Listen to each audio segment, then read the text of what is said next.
Welcome to the next part of the 1900s.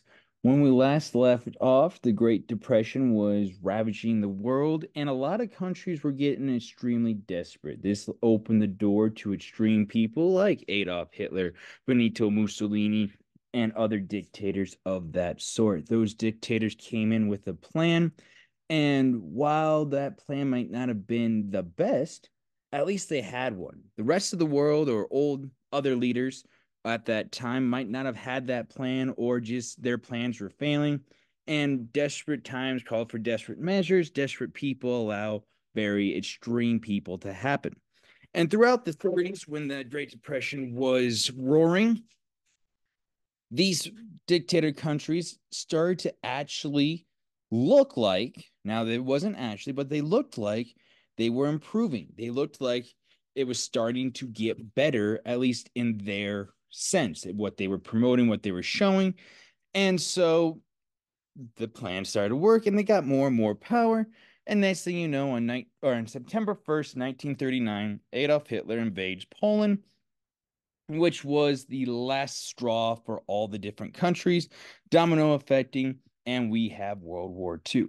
Now, we could have an entire course just on World War II. I'm going to give you my brief rundown so we don't spend the entire last few weeks on one subject.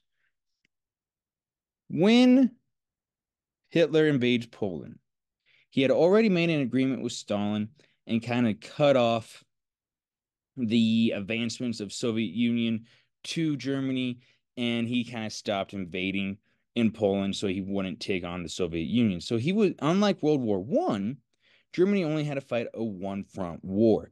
Hitler and his allies turned their attention on France and steamrolled. It was one of those situations that they were moving very fast and taking over everything. Blitzkrieg was the style of war, and it was very beneficial for the Germans. Germany takes over France and creates a puppet state.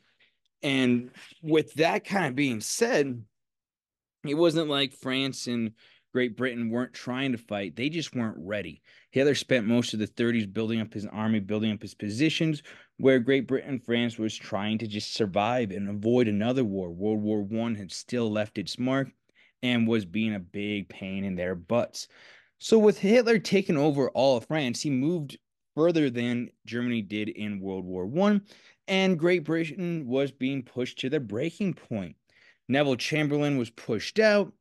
Winston Churchill took over, and we have a lot of what should they do? Should they continue fighting? Should they surrender? Should there be a peace agreement? And it was back and forth, back and forth, back and forth until the Royal Air Force really started to hold their own.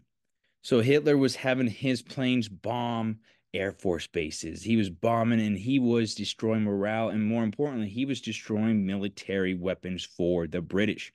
The British attacked Berlin, just a minor bombing raid that didn't do much damage. This angered Hitler, so he started bombing cities and allowed the Royal Air Force to rebuild.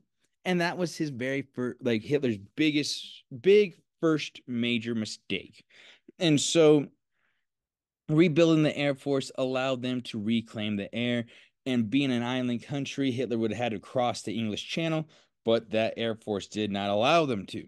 Hitler was now control of Europe in the early parts of the war, but he was not getting to Great Britain. He was not getting the British at this moment. So Hitler, just not wanting to stand still, decides to turn his attention back towards Russia. Even though him and Joseph Stalin had an agreement, we won't attack each other, Hitler obviously breaks it. It's one of those where everyone but Stalin saw it. And so Hitler just steamrolls into Russia and took a lot of ground really, really fast. Some of the worst fighting took place right there on that Eastern Front. And when it's fighting going, Hitler's just taking anything and everything, and troops are falling left and right. But the oldest and the grandest ally of Russia came in, and that is winter. Hitler's second major mistake of World War II was not believing in Russian winter. He had sent his troops in, he had them going, and he was like, "You are going to take over Russia before winter hits. I'm not sending supplies, I'm not sending the winter gear to help you. You have to take care of this on your own." Well, that was disastrous. That was torture. That was awful. And that was not good at all. So winter hits. Stalin has the ability to bring in his specially trained troops and they get to recover. So once springtime hits, Russia is like rested, ready to go and rejuvenized, and they start pushing Germany back. And that fighting kind of goes back and forth, back and forth, back and forth. Italy is right there with Germany, but they're definitely the younger brother. They're following along and not really doing too much on their own. Mussolini's kind of pushing, kind of back, and he's kind of in his different place. So by 1941, Hitler's looking really good. He's got Europe. He has a war going with Russia, sometimes winning, sometimes losing, but he's definitely doing pretty well overall. And so over in Asia, Japan has started taking over all these different countries. Lots of death, lots of destruction. And China, who was in a major civil war right before the war, was really, really hurting with the Japanese invasion. So when Japan enters the different areas, they are looking for resources. They're an island nation. They don't have all the resources that they need to invade. And so for a long time, they traded to get those. Well, the US puts up like, nope, no more trade. We embargo them, and the Japanese are angry. They're like, hey, you're not supposed to do this. We want our stuff. We're pretty powerful. They were looking pretty strong. And so December 7th, 1941, Japan bombs Pearl Harbor. And the United States then declares war on Japan. Key word, on Japan. We had nothing to do with Hitler in Germany because, one, there was still a lot of Great Depression results forcing the United States to hesitate, pause, and not want to get involved. There's a lot of German ancestors or German people who moved to the United States and weren't really ready to just go to war. And the United States didn't have that initial cause to the point. We weren't invaded, we weren't bombed, no ships were sunk really. So we were trying to stay out of it as long as possible. But Japan bombed us, so we declare war on them. Then Hitler declares war on the United States. He has a pact with Japan to back him up, to help him out, which good for him for honoring that pact. But what that means is the United States then declares war on Germany, and we then are now at war with Germany, even though we had no reason to up until that point. Well, no major reason to up into that point. And so the United States joined Britain and France in a Germany first movement. So we were going to take care of Europe first, then go back and take care of Japan and Asia. So with the United States rejuvenation, we're going to go D-Day, June 6, 1944, major invasion. You can see that picture right there.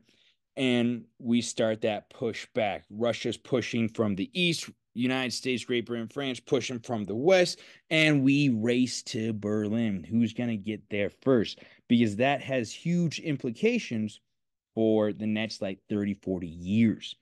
So, United States, Russia, we meet in Japan.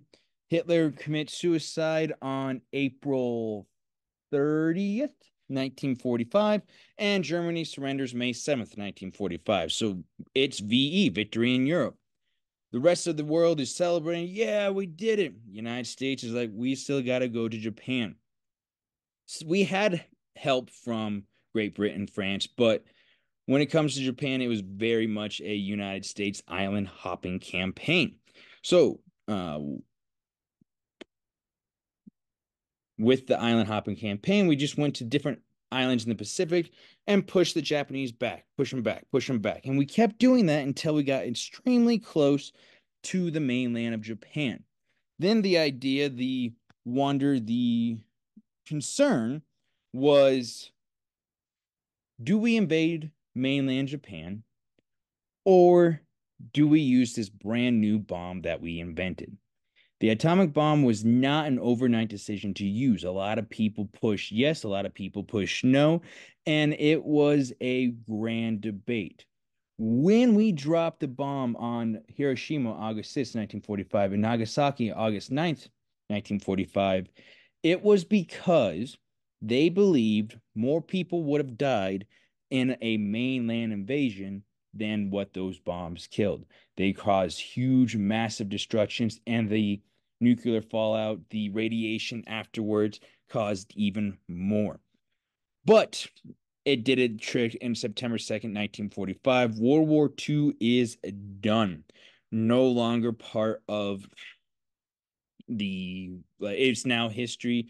We're signing agreements, we're making treaties, and the big three, you can see Stalin, Churchill, not yep, Churchill and Franklin Delano Roosevelt, and then later Truman, all making those agreements on what to do.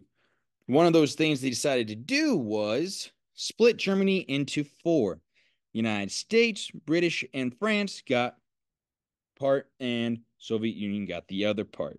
Now, shortly after everything was set up, the United States, Great Britain, and France combined their parts, but Soviet Union never gave it back, or were not willing to give it back right away. And the city of Berlin itself was split very similar to that. And even though it was 100 miles into Soviet territory, East Berlin and West Berlin were very different lifestyles. So after the war, two clear powers, United States and Soviet Union, came into play. It was one of those where ideologies were the main focus. United States with capitalism, Russia with communism, and many other ideas came to play. When the Soviet Union invaded these different countries to liberate them from Germany, they actually never gave them back. They created puppet states. They took control. They forced them to be communists and under their rule. The Cold War is all about making sure the other policies didn't spread. The Truman Doctrine was put out shortly after World War II, saying the United States will stand up to communism. We're not going to let them bully. We're not going to let them push them around. And we want to step in and make sure the world has those free elections, step in to make sure that capitalism is allowed and the evil at the time, the evil idea of communism and the way the Soviet Union was using it was not spread. Weapons started to grow faster and bigger and stronger, and it became one of those please always stay cold. If it ever got to a hot war, it would be extremely, extremely deadly. One of those kind of like times the Cold War got hot was the Chinese Civil War. It started in the 1920s, but took a pause during World War II. And afterwards, Mao Zedong, you see him there, with Soviet Union support, finally wins and creates communist China. And they start in that control. Shortly after that, you can see the Korea Peninsula. North Korea, South Korea started to have that argument. Both leaders wanted their policies, wanted their ideas to spread and grow. They wanted a united Korea under them. Both wanted that. The United Nations, which was created after World War II, to help avoid wars later on, but they step in and try to help South Korea, and then China steps in to help North Korea. Basically, as the war goes on, back and forth, it ends in a draw. Stalemate, and guess what? Where the border was before the war is exactly where the border is after the war. So that war was a lot of fighting that really resulted in nothing. North Korea pushed deep into South, South Korea pushed deep into North, and it was just kind of that testing ground and testing boundaries for a while. In 1953, the Korean War is wrapping up, and Joseph Stalin dies. He was that ruthless leader of the Soviet Union, and Khrushchev steps in. He wanted to make the Soviet Union better. He promoted a happier image, but guess what? It was the same old terror. And after Stalin, through Khrushchev, all of a sudden the big Red Scare was taking and sweeping across the world, especially in the United States with Joe McCarthy, and he was breaking it down. Anyone accused of being a communist was arrested, was lives were like flipped upside down, and it got really bad because spies were everywhere. Everyone was spying on everyone, so anyone remotely tied to communism in the United States was very like concerning towards the people. And in the 1950s, Russia was starting to like they started the space race. They were beating the United States. Their missiles, their satellites, their rockets were all better, and that terrified the United States even more because with that big rivalry going, our rival, the United States rival, the Soviet Union, was clearly ahead at this time. But as the 50s come to a close, the United States people are like, we want someone with a hard stance on communism. And young JFK is elected. 1960, he gets elected and he starts promoting a huge stance on Soviet Union. He promotes winning the space race. He's saying that before the decade ends, they would put a man on the moon. He starts battling and not really backing down. And sometimes that was very awesome and did a great job. Other times it was kind of like a young, hot headed move. And so, with that drive against communism in 1961, the Berlin Wall is created. So, East and West Berlin is separated, and people can no longer go across that line freely. And once that starts, other dominoes start to fall with Cuba. Cuba's right there by the United States, very friendly towards the Soviet Union, and the Bay of Pigs. The United States was going to invade and try to murder Fidel Castro, assassinate him, get him out of power, put their own president in place. Well, JFK did not want the United States to be shown as a member, so he tries to hide it a little more, and it becomes a utter disaster. It was miserable, and it was pretty obvious the United States was involved. And next thing we know, we find that Cuba has lots of missiles that are very, very Russian. So all of a sudden, the United States is like, whoa, missiles in Cuba can hit the United States territory before we really understand what's going on. Spoiler, United States had missiles in Turkey that could do the exact same thing to the Soviet Union, and a basically standoff took. It was like who was going to back down first, Khrushchev or JFK. You can see that picture there of them talking back and forth, back and forth. You back down, and nothing really working. The United States tries to blockade Cuba, but that just makes tensions even more high. Eventually, they both realize how dangerous it would be if they launched the missiles, and they both go, hey, let's take those steps back. Let's calm down a little bit. And they do just that. The United States removes the missiles from Turkey. Soviet Union removes the missiles from Cuba, and everyone can kind of breathe that sigh of relief. JFK goes on to kind of promote his next presidency, trying to win a re-election, and is murdered November 22nd, 1963. His murder sparks that huge debate: who did it, how was it done, and one of those conspiracy theories that has taken on time and time again. However, he did leave his mark because in 1969, the United States did land a man on the moon. However, where the space race kind of loses its enthusiasm is in the mid 60s. Russia kind of stops participating in the race. They start focusing on other things. And the United States wasn't really racing against anyone at that point. It was just seeing if they could do it. During this time period, the Cold War gets extremely hot again with Vietnam. The country of Vietnam kicked out France, who used to control it in the 1950s. During the late 50s, early 60s, they're fighting that civil war. The country kind of splits into two different ideologies, two different practices, two different people who want that power. The United States kind of sees that if Vietnam falls to communism, the others in this area are going to fall too. Asia is becoming very a communist continent.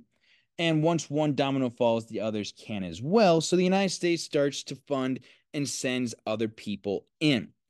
And that really becomes a very dangerous, deadly war. A lot of people are not fans of it. A lot of people are wishing the United States did not participate. Victory in it is not looking good at all. It was just very deadly, very dangerous, very all over the place for it. And Lyndon B. Johnson, who was president at the time, lost a lot of votes because of how poorly that war was going. And in 1968, he just decided not to run for re-election. He saw the writing on the wall. He saw what was going on. And it was just like not good.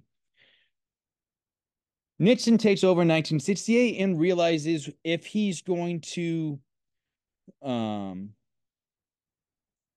like take control and push the United States forward, he's going to have to step back. And Vietnam is that stepping back and starts taking people out.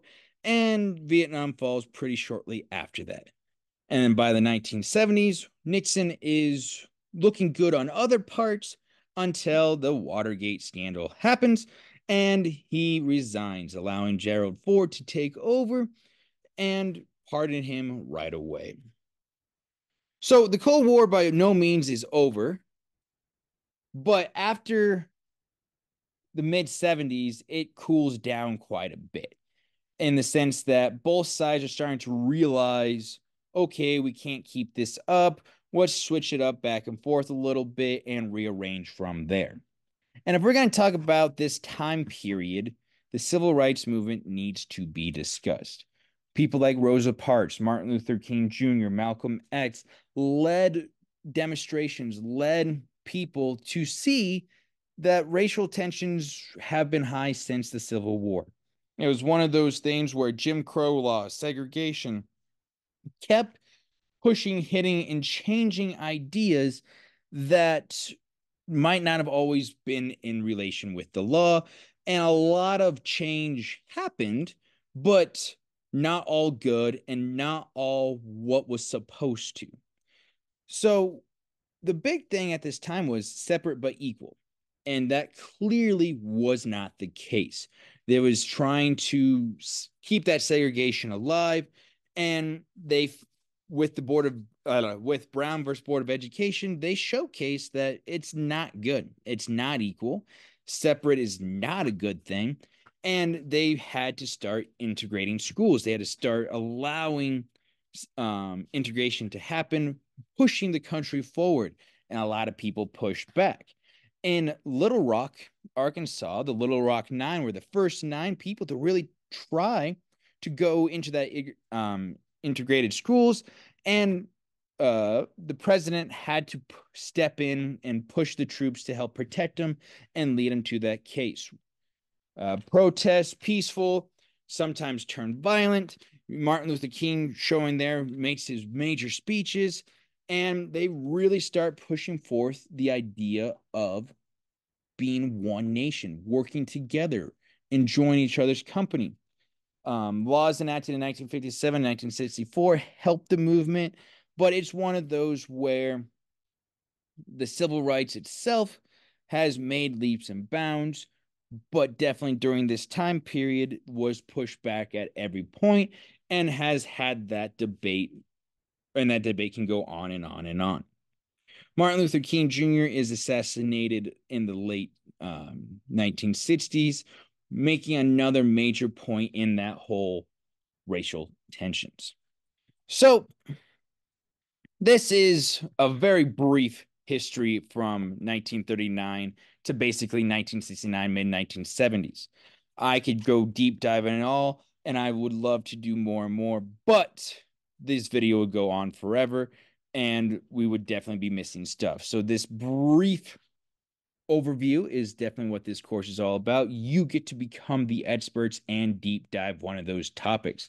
I'm definitely going to say start with 1939 or 1930s and end with Gerald Ford being president into maybe Jimmy Carter becoming president in the 1976.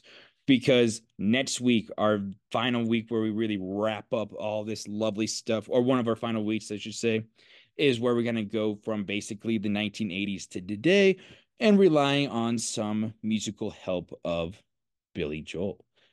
With all that said, do your research, become an expert on a topic during this time period. Tell us all about it. Reply to a couple others in the discussion post. And if you have any questions, feel free to ask, for I'm here to help.